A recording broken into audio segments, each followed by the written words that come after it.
Games International. I am your host, Tosh, as usual, because it is the third Wednesday of the month. So thank you for tuning in today. With me today, we have the pleasure of diving a little deeper into the VR space and talking about it in a different way. So last month we talked about using VR to create community and its use within the massive multiplayer online space. This month, I'd like to talk about how VR can be used to enhance quality of life and how it can be used to train, maybe? One thing I know from being a gamer myself is that gaming can be an equalizer in many ways. I don't have to be athletically gifted, incredibly social, or speak the language of my team in a raid in order to have fun. Moving around in a virtual space, I can be tall, short, fast, and so many things that I may not be in my real life. The platform of this podcast is the fundamental right to play. It's something that many of us take for granted, and it's been proven that play improves quality of life. It's how children figure out how they fit in the world physically and socially. Conversely, it's beneficial for adult life. It helps us de-stress, it helps us release endorphins, and it can also improve brain function. So let's dive into this larger concept, access to play. With me today, I have Cheryl Mitchell, Director, User Research and Services for the Able Gamers charity. Hi, Cheryl. Hi, how are you? Hi, everyone. Hello. Can you please take a moment and introduce yourself and the Able Gamers charity to the audience? Sure. My name is Cheryl Mitchell. I'm the Director of User Research and Services, and I manage a small but mighty team of user researchers that work with game studios, museums, educational learning organizations to help them make accessible player experiences.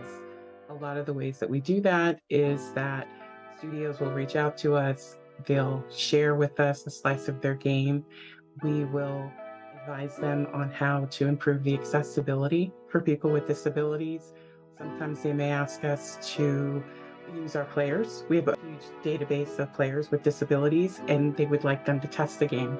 So we provide a lot of different options on how we can improve the accessibility in games. But the beautiful thing is that we not only work with game developers, we also work with museums and other institutions. So would you consider yourself a gamer? Yes, I would. I do play a lot of mobile games. In terms of my current situation, I have not had the opportunity to play as much games as I'd like right now, only because my priorities have shifted where I'm a parental caregiver. So sometimes I just don't have the option of playing as much as I like, but I do occasionally play mobile games. But I do wish that I had a chance to play more, but I know in time I'll be able to get back to that favorite pastime. But I think the beautiful thing about gaming is you can tap in on so many different ways now and still have that connection of community. Even if I don't have the opportunity to sit with my headset and sit down with the PlayStation and play, I can at least plug into my phone, some way of just still being able to tap in. I think that's a beautiful thing about gaming today with the advancement in technology. And it's crazy to come from the place where you had to sit in front of a TV and you had a console. So now it's just in your pocket or your purse or your backpack, and you could just pull it out and take a moment. And while you're in line at the grocery store or waiting in a waiting room, it's always there. Exactly, because I am older. So I do remember the old consoles and how clunky everything was. And it's just amazing how much technology has progressed throughout my life. Do you remember what your first game was? Atari, yes? Defender. Defender. Okay. You remember that? I remember the graphics, how slow they were. It's funny to think how far we've come. But also, we were impressed at every stage. We were. Every stage was awesome. If we look back now in hindsight, we're like, oh, oh, bless its heart. But no, but now we get to see so many awesome things, and it's always fun to take a look at. But one thing I noticed is that it's not the same. Everyone doesn't get to experience it all the same. So that's something that I think a lot of us, I know myself, I take for granted because I'm assuming that everyone who is playing with me is experiencing this on the same level. So, can we talk a little bit more about people who are living with disabilities? There's a lot of statistics that float around on the internet that talk about how many disabilities the statistics are. CDC reports that there's 1 in 4 people that have a disability, whereas some reports say that there's like over 13 million people that have a disability. What we find is that for the most part, people age into a disability. And I think that's what some people don't realize. And as you're touching on gaming, you're playing games now, everything's fine. You have your mobility, your dexterity, everything. And then unfortunately, something happens and that's taken away from you. And then you're wondering, how can I still play the game? And I'm looking for resources to help them get back into the game. And that's really tied to our mission. And we provide resources and services to help them able to enable play and to have that sense of connection again. One thing that I've noticed from talking to different people is that we really take for granted the right to play.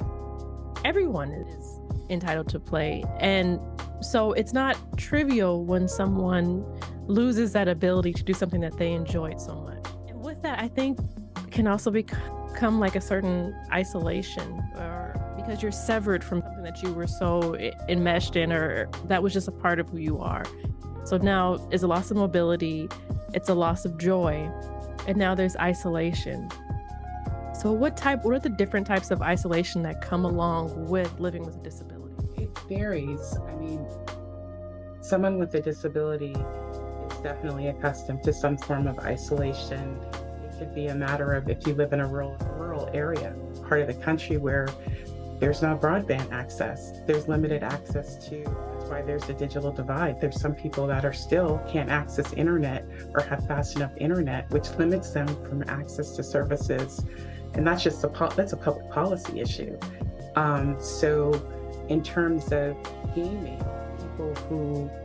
one thing that kind of people with disabilities gravitate toward gaming is that whole sense of community. If they are able to connect to a community, they can hide behind that avatar and people can just see them based on their ability to play the game. Like you touched on earlier, they're just playing the game. They're not being judged by their physical appearance or their disability that they have. It's just based on them playing the game right now. They have a common interest. They're able to connect and meet friends where they may not have had those experiences.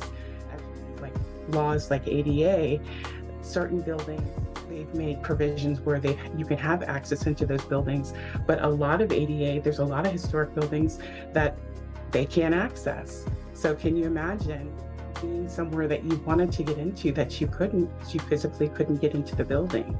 So I think gaming, like you mentioned earlier, it's really leveling in terms of having someone being able to be a part of a bigger community and not being judged by their physical appearance or their disability.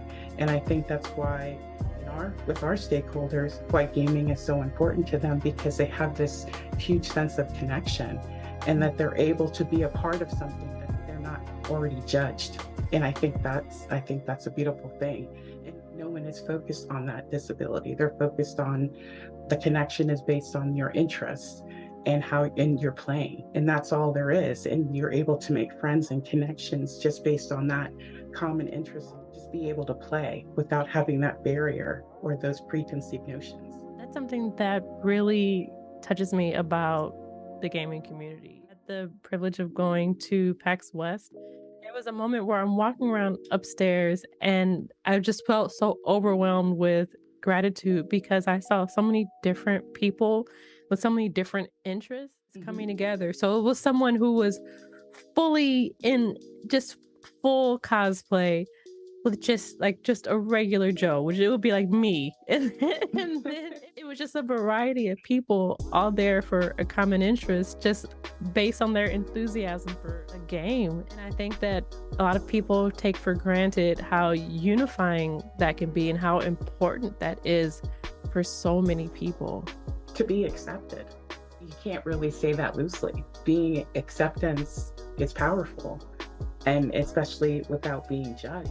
Our stakeholders are people with disabilities, and you can imagine, even I'm a person of color. Unfortunately, we live in a society where we are judged. We're judged based on just color alone, or maybe our sexual orientation, or someone with a disability. They are able to play, they're able to have this outlet, and they're not judged when they're playing a game or being behind an avatar. They can just play. And it's free. And it's freeing even for someone like me, a person of color, just to be able to play and not be judged and just enjoy Yes. myself. It's free. I remember having a thought about the isolation of the other, because whenever you are considered an other, and some of us are others are othered, Exactly. of isolation to it just existing in an everyday space. So I really appreciate that gaming can combat those levels of isolation. There's some ways that you've noticed gaming combating isolation. I think what's nice about gaming is that people are they're able to find their tribe. And I think sometimes when you're isolated, you think it's just me, whereas gaming allows you to find your tribe and you recognize that you are not the only one. You're not this island anymore, that actually are connected to something bigger than you. And I think that's very fulfilling for someone um, with a disability. Whereas you think you're like, I think prior to the technology advancements that we've had, you really did feel isolated. And I think with gaming, it just combats social isolation because you have that whole sense of connectedness. And people just want to be seen. Yeah, exactly. Yeah. Exactly. Can gaming help people with disabilities experience the world differently? Yes, especially even with VR, the advancements in VR, the technology, you're able to teleport yourself, transport yourself in this immersive environment. And it's game changing to think that now we can teleport ourselves to another environment we may not have, for somebody who might have limited mobility, where they are actually walking around in an environment with controllers just like everyone else, and having that sense of freedom and having that escapism, be able to escape to that environment. I think VR, the advancements in VR, what they're doing in a lot of different industries is really a game changer. My first experience with VR was in the healthcare when a close family friend had a stroke. And with the advancements with VR, with being able to learn how to strengthen your arm in a different environment and take you out of an environment where you're not in a hospital setting, but you're actually at home doing something, is amazing. You don't physically have to be at the hospital to be able to get this level of care and treatment. So I think, and it's going to be interesting to see how VR it advances over the next couple of years in terms of all the industries that it can impact. And I think it can be a very big game changer for people with disabilities in terms of access and being able to get to places that they physically can't get to, but they can get to in VR. Healing in Yeah. that way. Yeah, VR is being used in so many industries. So especially in stroke rehabilitation. That's really awesome. What are some of the ways that you've seen gaming become more accessible and adapt?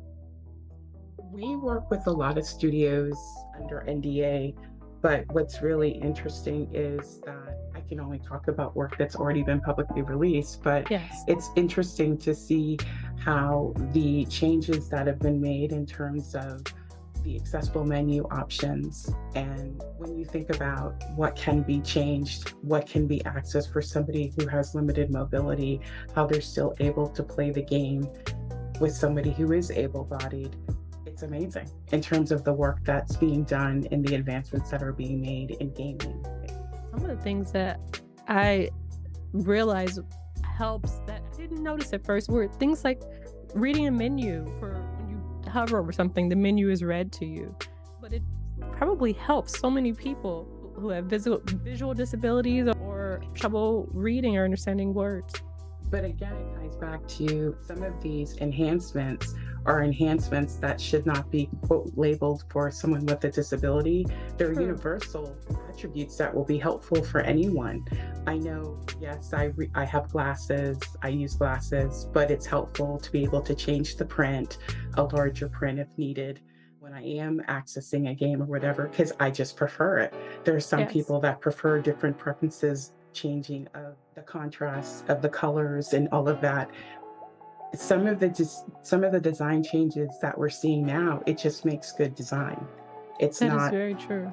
and it's just helpful. I think that the tide is moving where they see that a lot of some of these changes are just tied to good design, and it would be helpful. It's going to advance gaming in a totally different way. And I think a lot of times as we work with gaming studios and we point out different access challenges or barriers that we see if we're testing games, we also point it out as this is just something that that could be changed, but it's not just for somebody with a disability. They'll probably Yes. find that a lot of their gamers would appreciate this change anyway.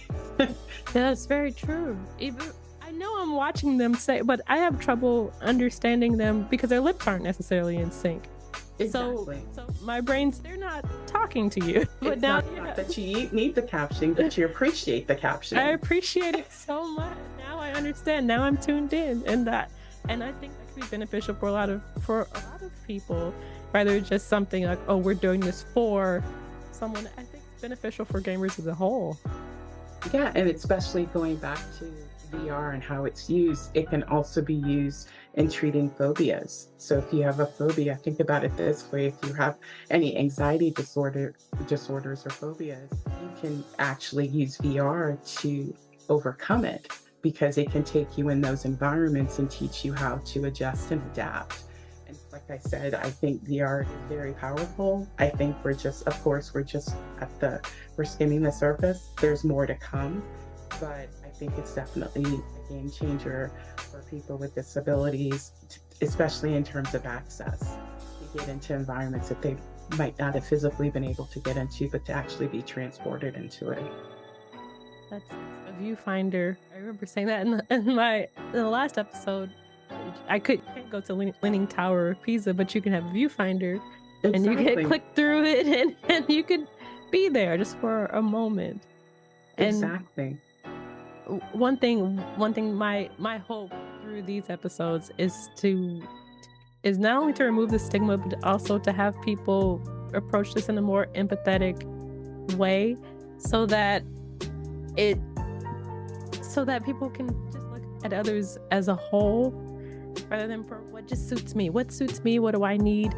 But to understand that other people have different needs and accommodating others doesn't hurt me.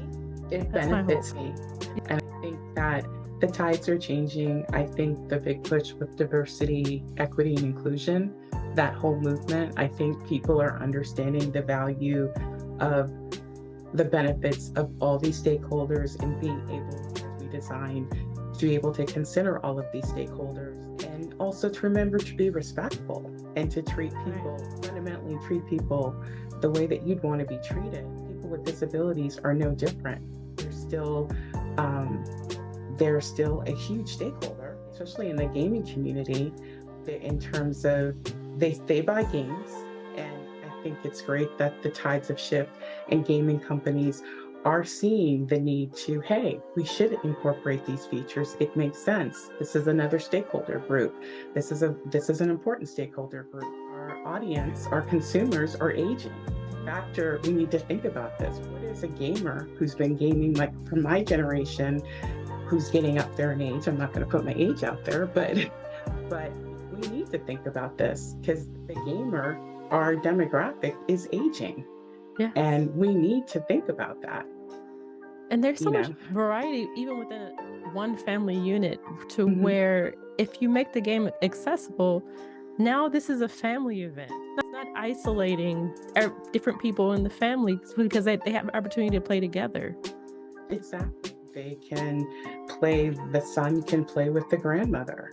They can play with the aunt. They all can play. They can show them the different features and still enjoy the game And like you said, it's a sense of community and connection, and it's fun. I mean, that It is. our mission is enable play so that everyone that's our hashtag, so everyone can game. So I think it's important that the business model shifts a little bit.